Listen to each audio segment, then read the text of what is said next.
MPCE 23, Block 2, Unit 1, Introduction to Behavior Modification and Cognitive Approach in Counseling.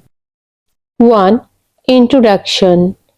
Learning is an integral part of life. सीखना जीवन का एक अभिन्न हिस्सा है. We learn and unlearn many things from our day-to-day experience.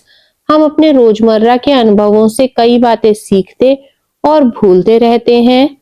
Since we learn things, जब हम नई चीजें सीखते हैं, we can also unlearn those things. तो हम पुरानी या अवांछित चीजों को भूल भी सकते हैं. Behavioral counseling approach is based on this assumption of learning and unlearning different aspects of behavior. तो व्यवहारिक काउंसलिंग दृष्टिकोण इसी सिद्धांत पर आधारित है कि मनुष्य अलग अलग प्रकार के व्यवहार सीख भी सकता है और उन्हें छोड़ भी सकता है. We tend to acquire and continue those behaviors that are approved, reinforced and rewarded. हम वे व्यवहार सीखते हैं या जारी रखते हैं जिन्हें स्वीकृति, प्रोत्साहन और इनाम मिलता है.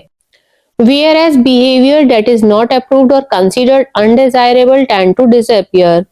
वहीं जो व्यवहार अस्वीकार्य या अवांछनीय होते हैं वे धीरे धीरे समाप्त हो जाते हैं. Thus the behavior approach makes use of principles of reward, reinforcement and punishment to bring about desired changes in behavior. इस प्रकार व्यवहारिक दृष्टिकोण किसी व्यक्ति के व्यवहार में परिवर्तन लाने के लिए इनाम, रिवार्ड, प्रोत्साहन, रेनफोर्समेंट और दंड, पनिशमेंट जैसे सिद्धांतों का उपयोग करता है. However, this approach was mechanical in nature, which assumed that human behavior is governed by external stimuli only. लेकिन यह दृष्टिकोण कुछ हद तक यांत्रिक यानी मैकेनिकल था, क्योंकि यह मानता था कि मानव व्यवहार सिर्फ बाहरी उत्तेजनाओं, स्टिमुली से नियंत्रित होता है. Human being is not so mechanical as to be regulated by the SR stimulus response mechanism. लेकिन मनुष्य इतना यांत्रिक नहीं है कि उसे सिर्फ SR यानी स्टिमुलस रेस्पॉन्स प्रणाली ही समझा जा सके. What about the thoughts, perceptions, feelings and beliefs of the human being? मानव के विचार, धारणाएं, भावनाएं और विश्वास कहाँ गए? Hence, it is not only the mechanical acquisition of physical responses but the perception of the situation by the child also gets associated with physical responses. इसीलिए व्यवहार में सिर्फ बाहरी प्रतिक्रियाएं ही नहीं बल्कि बच्चे या व्यक्ति की स्थिति को समझने की क्षमता भी जुड़ जाती है. This led to the emergence of cognitive behavioral approach, Alice 1962, Beck 1976, माइकेनबॉम 1977. इसी सोच ने संज्ञानात्मक व्यवहारिक दृष्टिकोण को जन्म दिया. According to this approach, thoughts, ideas, belief form an important part of behavior which is learned.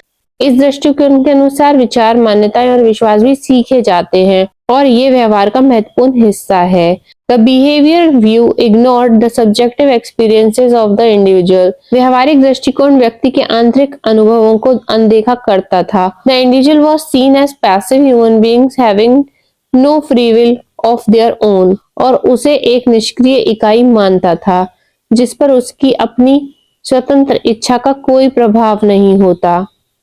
However, the cognitive behavior approach considered thoughts, ideas, beliefs an important part of human behavior.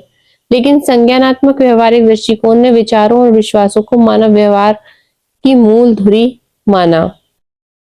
Thus, in this unit, we are going to learn about the meaning of behavior approach as well as cognitive approach to counseling. इस unit में हम व्यवहारिक दृष्टिकोण का अर्थ, cognitive यानी संज्ञानात्मक दृष्टिकोण का अर्थ जानेंगे. The procedure for each approach will be described and different technique under the behavior modification and cognitive approach will also be discussed. Finally, the potentials and limitations of both behavioral and cognitive approaches to counseling will be delineated. अंत में दोनों दृष्टिकोणों की खूबियां और सीमाएं भी समझी जाएंगी।